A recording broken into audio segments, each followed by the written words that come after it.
Irmãos, boa noite a todos vocês. Que Deus possa abençoar você e sua família nesse tempo que nós teremos culto.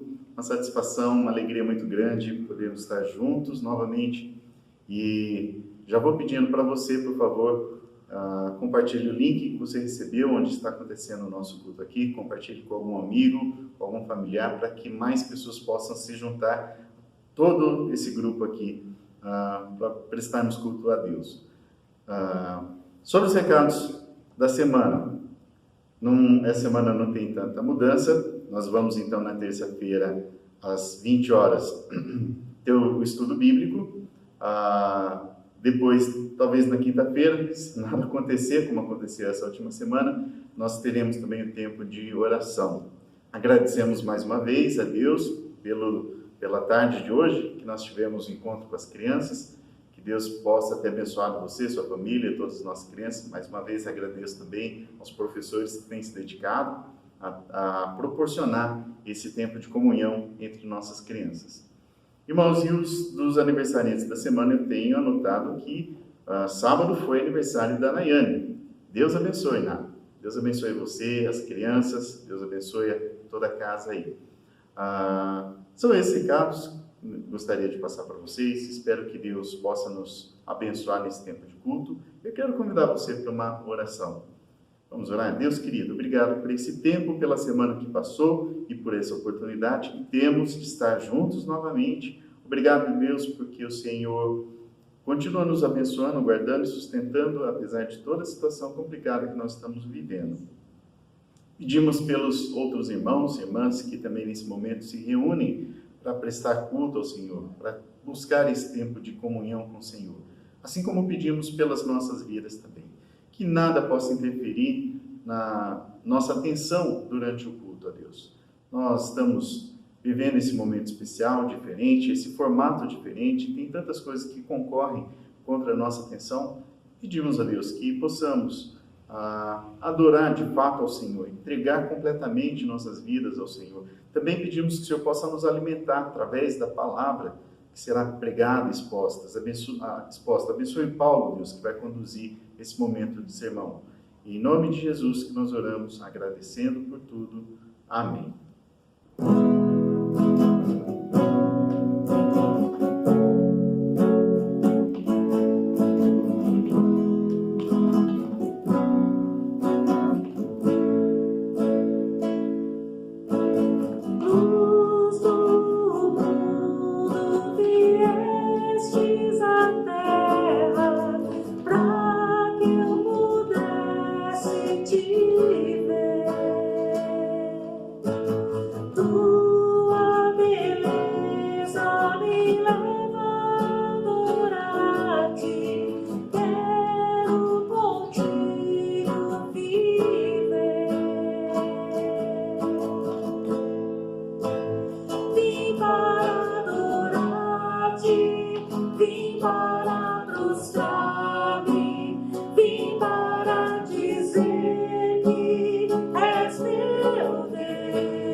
Totalmente digno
irmãos? Espero que todos estejam bem.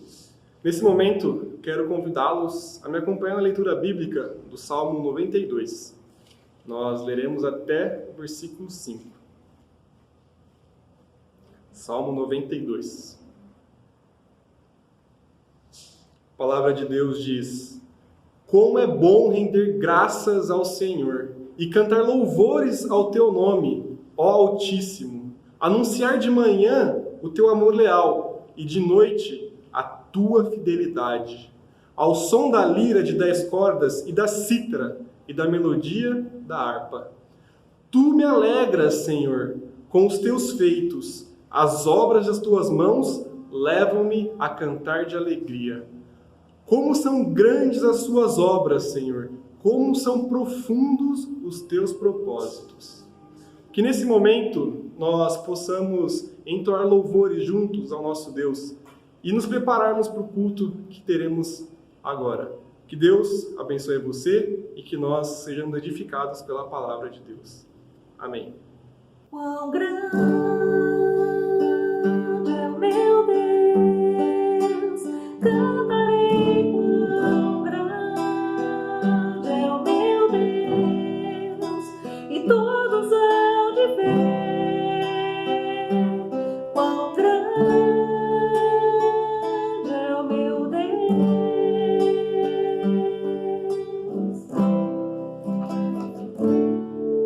Com esplendor de um rei, em majestade e luz, faz a terra se alegrar, faz a terra se alegrar. Ele é a própria luz, e as trevas vão fugir, e tremer com sua voz, e tremer com sua voz. Quão grande é o meu Deus, cantarei. Quão grande é o meu Deus, e todos hão de ver. Quão grande é o meu Deus.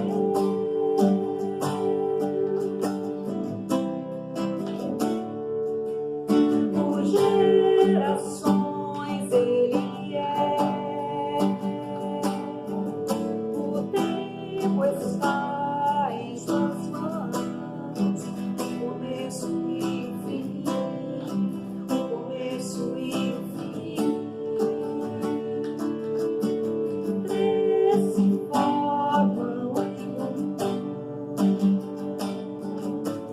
Filho, Espírito e Pai, o Cordeiro e Leão, o Cordeiro e Leão. Quão grande é o meu Deus, cantarei. Quão grande é o meu Deus, e todos hão de ver. Quão grande é o meu Deus.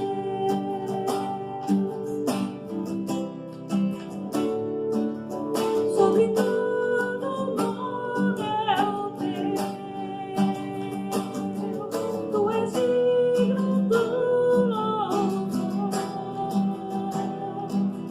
Eu cantarei. Quão grande é o meu Deus.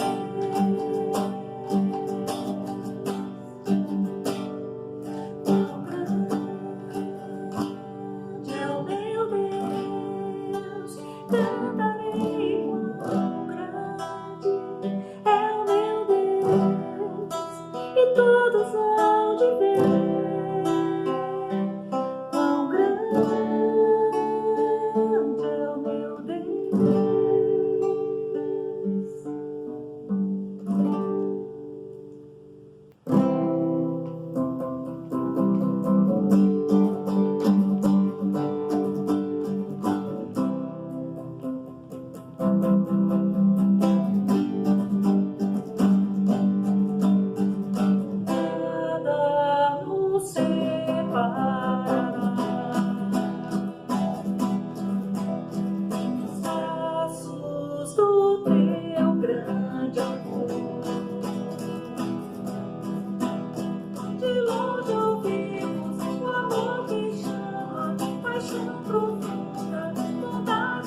Olá, irmãos. Quero, antes de iniciar a nossa mensagem dessa noite, queria orar com vocês mais uma vez, para que Deus possa preparar nossa mente, nosso coração, para aquilo que Ele tem a nos dizer nessa noite. Pai querido, graças te damos pelo privilégio de podermos estar reunidos, mesmo que de forma online, Pai. Que nesse momento a Tua palavra venha ecoar nas nossas mentes, nosso coração, que o Senhor nos livre de toda e qualquer distração, Pai. Que a nossa mente esteja cativa a Ti, a Tua palavra, Senhor. Nos ensine, nos exorte e que seja tudo para a Tua honra e glória, Senhor. Que nós possamos sair daqui mais parecidos com Jesus. É no nome dele que eu oro e agradeço. Amém. Nós vivemos em uma sociedade alienada, distante de Deus. A ética e a moral têm se tornado cada vez mais líquidas, disfuncionais e relativizadas. O normal é se dar bem, mesmo que isso implique em ferir princípios e valores. No campo do direito, o Brasil é conhecido como o país da hermenêutica. Em outras palavras, o país da interpretação. Quer ver um exemplo? Talvez você já tenha visto ou ouvido a seguinte expressão: a lei não pegou. Ou seja, é a forma de promover adaptações nas leis para se dar bem. É o famoso jeitinho brasileiro. Esse jeitinho brasileiro, ele é moldado por uma ética elástica. Uma ética que visa saciar os meus desejos e as minhas vontades. Em uma das suas palestras no Café Filosófico, o historiador Leandro Carnal, em uma das suas colocações sobre ética, ele diz o seguinte: um homem entra em desespero quando o seu celular toca perto da sua esposa. Ele jamais entregaria o celular dizendo: atende aí e veja quem é, porque isso é um gesto de profunda confiança no caráter. Uma ética elástica, ela deforma o nosso caráter. Outra marca da nossa cultura contemporânea é o hedonismo. Essa filosofia de vida é marcada pelo prazer a qualquer custo. É uma vida pavimentada pelo aqui e agora. É uma vida que sorve cada gota de prazer que o mundo tem a nos oferecer. É uma vida totalmente descompromissada com os princípios e valores de Deus. A ética elástica e o hedonismo, eles são perniciosos e têm moldado a mente de homens e mulheres. Diante desse enredo, ser uma igreja no contexto contemporâneo é altamente desafiador. O apóstolo Paulo, ao escrever a sua carta a Tito, no capítulo 3, ele faz algumas orientações a Tito. Ele olha para o cenário na perspectiva de uma igreja inserida na cidade e passa a dar algumas orientações. O enfoque de Paulo é orientar a igreja de Creta a fazer a diferença no seu contexto, por meio de um estilo de vida que ama e obedece a Deus. Eu quero olhar com vocês nesse texto de Tito 3 e fazer uma reflexão acerca da seguinte temática: uma igreja engajada na transformação da cidade. Tito 3, nós leremos até o versículo 8.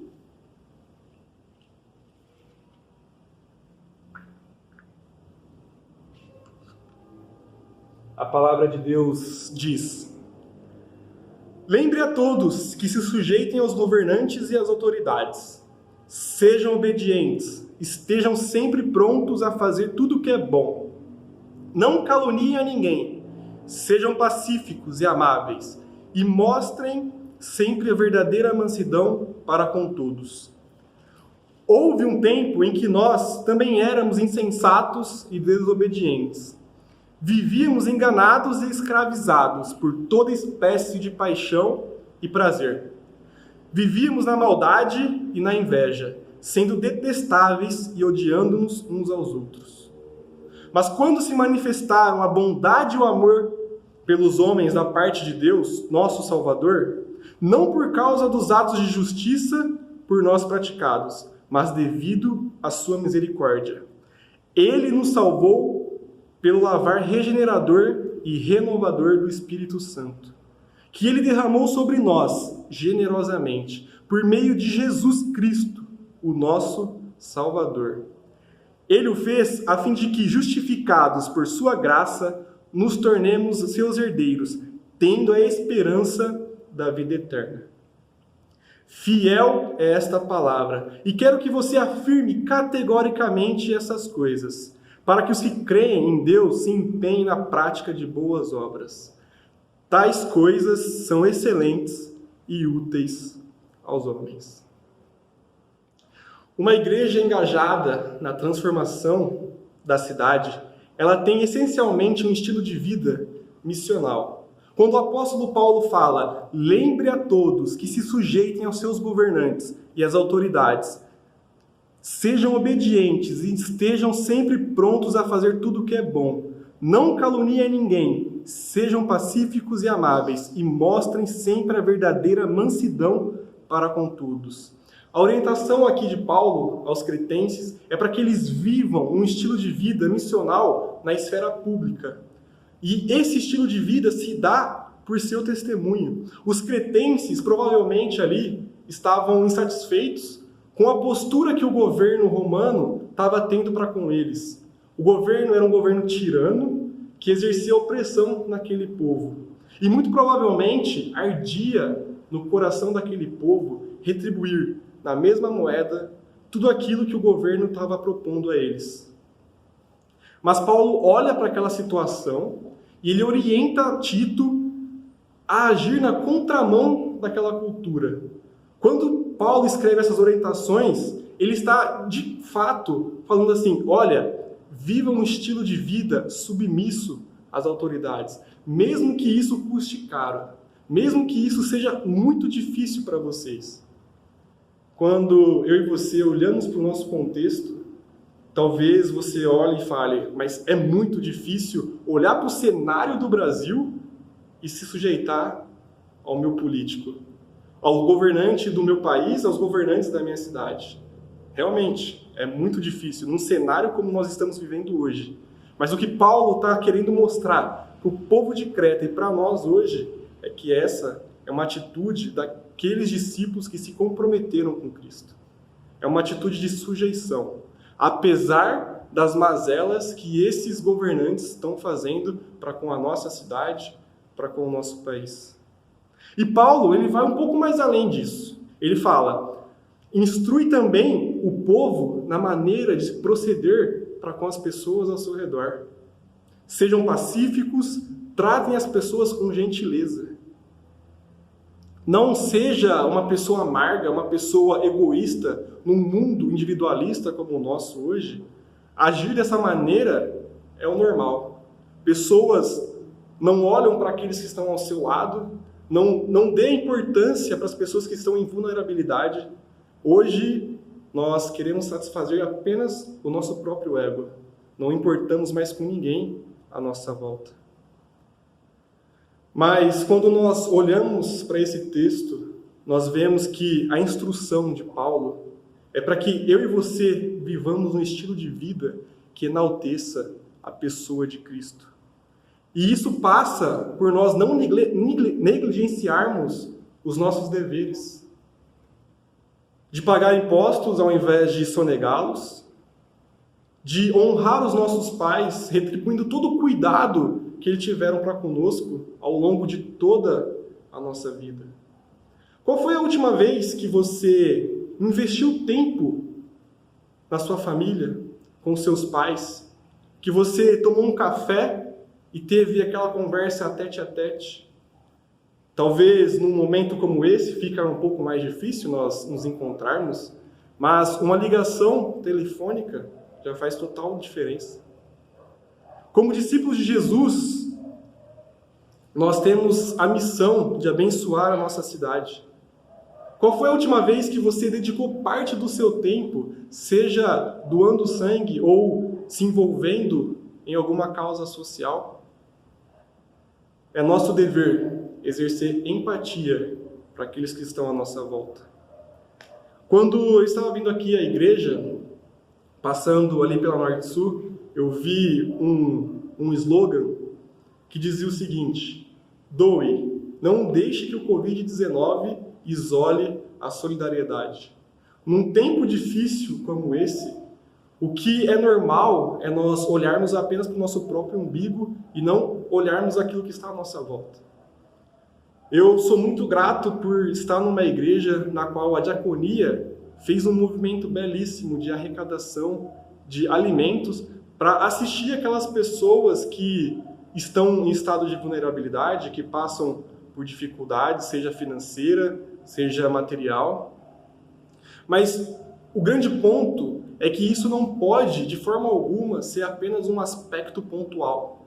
Se nós quisermos impactar a nossa cidade com o nosso estilo de vida, nós temos que olhar não só para essa situação, mas para tudo ao nosso redor e pulsar no meu e no seu coração um estilo de vida intencional, um estilo de vida que não é apenas pontual, mas é um estilo de vida contínuo ao favor da nossa cidade. Se eu e você quisermos impactar a nossa cidade e a fim de transformá-las, eu e você não podemos negligenciar os nossos deveres. Como os discípulos de Jesus, eu e você fomos chamados a viver um estilo de vida missional no nosso contexto. Nós devemos ser cidadãos que buscam de maneira proativa oportunidades de abençoar a nossa cidade e servir ao nosso próximo. O caráter do cristão, ele perspassa por um estilo de vida intencional diante daqueles que são marginalizados, que são oprimidos, pessoas que a sociedade não olha, não enxerga. Eu e você temos a missão de viver um estilo de vida centrado na missão que Deus confiou a mim e a você. Uma igreja engajada na transformação da cidade também enxerga a necessidade de transformação na vida das pessoas. Quando Paulo faz um contraste no versículo 3, ele fala: houve tempo em que nós éramos insensatos e desobedientes, vivíamos enganados e escravizados por toda espécie de paixão e prazer. Vivíamos na maldade, na inveja, sendo detestáveis e odiando uns aos outros. Esse contraste que o apóstolo Paulo faz, ele tem como objetivo gerar no coração da igreja de Creta uma sensibilidade para com a sua cidade. Olhar para como eles eram tem que trazer à consciência a forma de como eles viviam antes. E a partir daí gerar compaixão, misericórdia para com o seu contexto. Em outras palavras, Paulo está dizendo: vocês eram detestáveis, vocês viviam um estilo de vida dissoluto, pavimentado pelos prazeres que o mundo oferece. O relacionamento de vocês era um caos com Deus. Olha para o seu passado e tenha compaixão da realidade da sua cidade, dos seus vizinhos, dos seus amigos, dos seus parentes. Essa é uma postura que eu e você devemos adotar para com o nosso contexto. Se não fosse a graça de Deus, eu e você estaríamos entregues aos nossos desejos e vontades. Nós estaríamos vivendo um estilo de vida hedonista, dissoluto, alienado de Deus. Nós estaríamos destruindo a nossa vida. A consciência de quem nós éramos tem de gerar sensibilidade nos nossos corações para com a realidade da nossa cidade. Nós materializamos essa sensibilidade à medida que nós convidamos pessoas a experimentarem do nosso convívio familiar. Quando nós contamos a nossa experiência pessoal a essas pessoas, a experiência de transformação, a transformação que Deus fez no nosso relacionamento com Ele, a maneira como você se relaciona com seu cônjuge, com seus filhos, tem que mostrar, tem que refletir a glória de Deus, mostrar a transformação de Deus que Ele fez na sua vida. A coerência daquilo que você é na sua vida pública tem que refletir também na sua vida privada. À medida que as pessoas olham para o nosso estilo de vida, elas passam a questionar por que tal pessoa vive um estilo de vida assim. E a partir desses questionamentos, nós temos a oportunidade de compartilhar a bondade e o amor de Deus. A nossa experiência pessoal de transformação, ela abre caminhos para que eu e você possamos comunicar a bondade e o amor de Deus para com aqueles que estão ao nosso redor e que ainda não experimentaram da graça de Deus. Essa é a nossa missão, de viver um estilo de vida intencional na esfera pública e na esfera familiar. Nós temos que engajar e ter misericórdia da nossa cidade, ter compaixão, de olhar para as mazelas da nossa cidade e nos colocar à frente disso e viver uma vida intencional a fim de ser agentes de Deus na transformação daquilo que Ele quer fazer no nosso contexto. Uma igreja engajada na transformação da cidade, ela comunica a bondade e o amor de Deus manifestados na pessoa de Jesus. A bondade e o amor de Deus rasgam os céus e invadem a história a fim de resgatar o povo de Deus, um povo que vivia alienado. O propósito de Paulo para com a igreja de Creta é que eles pudessem, de alguma forma, olhar para aquela realidade e comunicar a bondade e o amor de Deus, aquilo que Deus tem feito na vida e na história deles. Paulo estava orientando os discípulos de Jesus, inseridos na igreja de Creta, e nós hoje, a comunicar essa bondade para uma cultura eticamente corrompida e falida. Jesus, ele é o amor de Deus para com seu povo. Na crucificação, o amor de Deus, ele atingiu seu ápice. Cristo teve que morrer como um criminoso para que eu e você pudéssemos hoje ser reconciliados e reconectados com Deus. Ao morrer naquela cruz, Cristo corrige a rota alienada da nossa vida e nos coloca de novo no caminho com Deus. A cruz de Jesus é a materialização de uma vida reconciliada com Deus. A partir da cruz, o perdão de Deus é distribuído a todos aqueles que se rendem a essa maravilhosa obra. O povo de Deus é reconectado a partir dessa obra redentora. O preço que foi pago foi o sangue de Cristo vertido naquela cruz para corrigir a minha vida e a sua vida.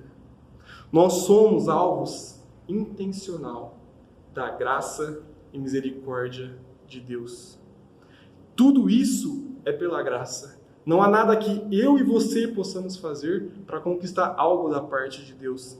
A graça nada mais é do que um favor imerecido. É um favor que Cristo fez naquela cruz, atingindo as nossas vidas, a fim de nos justificar diante de Deus, tornando cada um de nós, antes alienados, agora parte da família de Deus. Em Cristo, eu e você temos o perdão dos nossos pecados e agora não mais estamos alienados diante de Deus. O lavar regenerador do Espírito Santo não se restringe apenas ao aspecto pessoal, ele também é um aspecto cósmico. Deus está preparando um povo para viver num novo céu, numa nova terra, um povo redimido, um povo restaurado, um povo santo. Imagine só se Deus preparasse uma nova terra, um novo céu e colocasse ali um povo ainda manchado pelo pecado. O que Deus está fazendo nessa narrativa da história? Ele quer restaurar a minha e a sua vida e a sua nova criação. Ele quer colocar eu e você nesse enredo de uma nova vida, de uma nova história. E aquilo que Deus está fazendo no seu e no meu coração é um vislumbre daquilo que Ele vai fazer com toda a criação. É uma nova criação, onde eu e você iremos desfrutar de uma vida que não está mais manchada pelo pecado. Uma vida naquilo que Deus planejou em toda a história. Uma vida ao lado dele, vivendo uma vida para a glória dele. Como que eu e você podemos reagir a essa bondade e o amor de Deus? Tendo a convicção plena de que a salvação está alicerçada naquilo que Deus fez e não naquilo que eu e você podemos fazer. Reconhecendo que a nossa salvação é um ato de misericórdia e de graça de Deus. E sendo grato pelo aquilo que Deus Pai, o Deus Filho, que o Deus Espírito Santo fizeram por nós. A salvação não é uma obra individual, mas é uma obra trinitária. É o Deus Pai, Deus Filho e Deus Espírito Santo vindo ao nosso encontro e restaurando e resgatando a nossa vida. E Paulo conclui: fiel é esta palavra. O que Paulo está dizendo aqui é mais ou menos o seguinte: tudo que foi dito até aqui é digno de confiança. Deus está restaurando todas as coisas e convida a mim e a você a fazer parte disso. Eu e você temos a missão de comunicar a bondade e o amor de Deus, a fim de impactar e transformar a nossa cidade, o nosso bairro, a nossa vizinhança. Essa mensagem que eu e você carregamos, queridos, tem implicações eternas. Não é uma mensagem que nós devemos guardar para nós mesmos, mas é uma mensagem que eu e você devemos compartilhar. É uma mensagem que faz toda a diferença. É uma mensagem que transforma, que dá vida a pessoas que estão morrendo, pessoas eticamente e moralmente falidas. Essa mensagem é uma mensagem de restauração. Para a gente concluir e pensar, eu tenho duas considerações para fazer nessa noite. A primeira delas é: quais são as áreas da sua vida que precisam ser transformadas? Talvez você chegou à conclusão de que a sua ética ao longo da sua história tem se tornado elástica. Diante das circunstâncias que te envolvem, a sua postura não tem refletido a Cristo. Você tem vivido de maneira duvidosa, a maneira como você lida com aqueles que estão à sua volta é uma maneira ríspida, caluniosa ou talvez odiosa. O que precisa ser transformado na sua vida? O que precisa ser colocado no lugar? O que precisa ser corrigido na rota da sua história?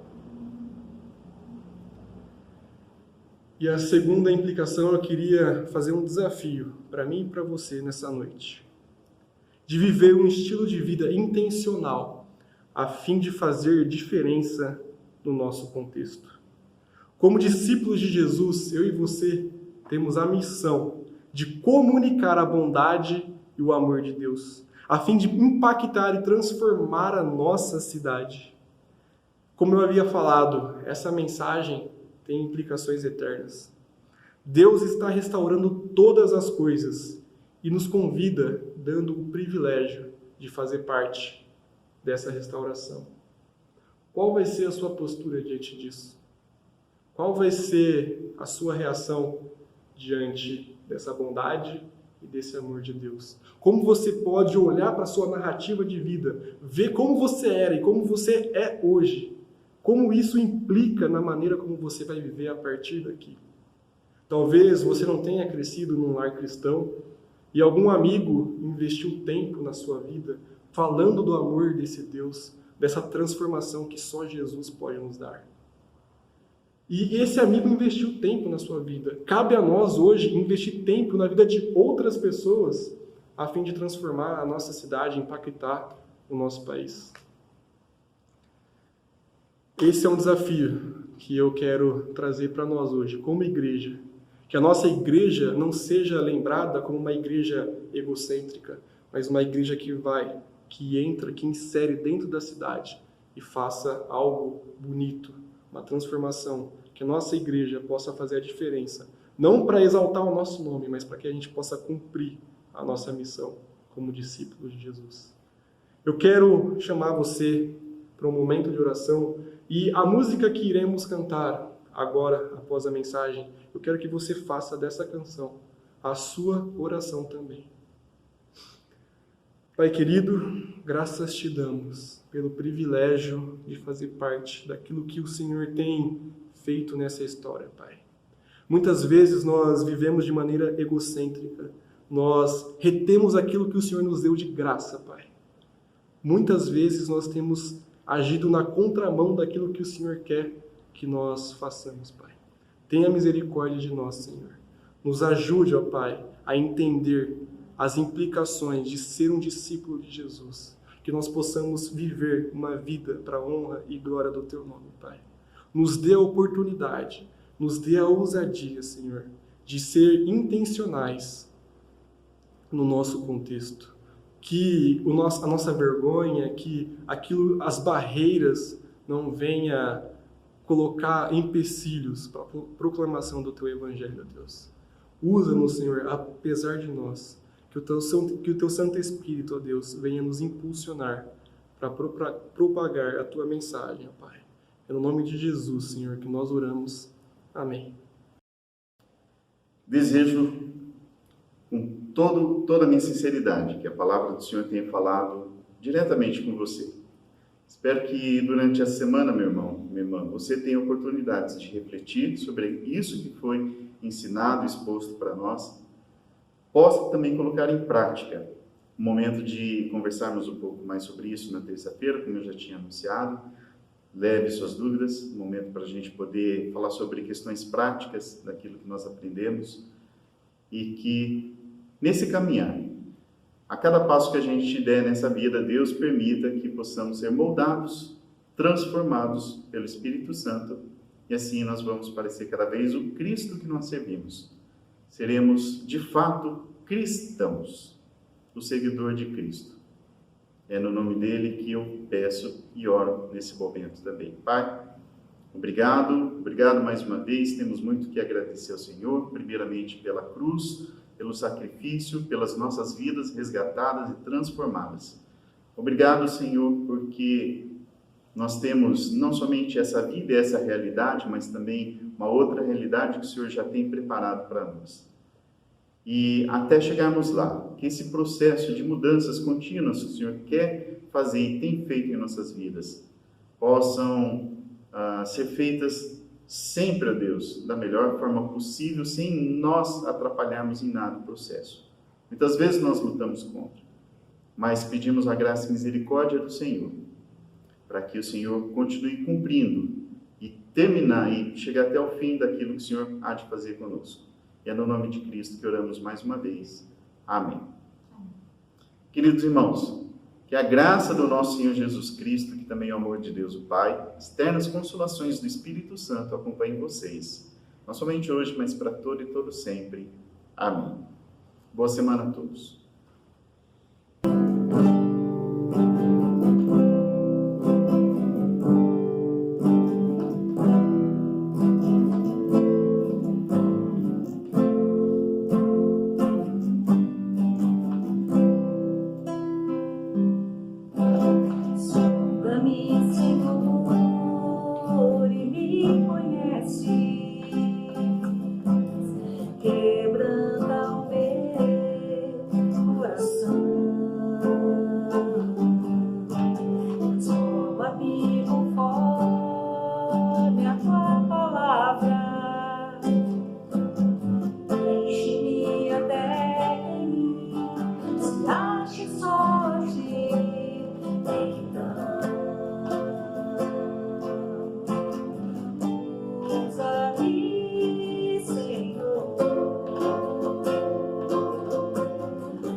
que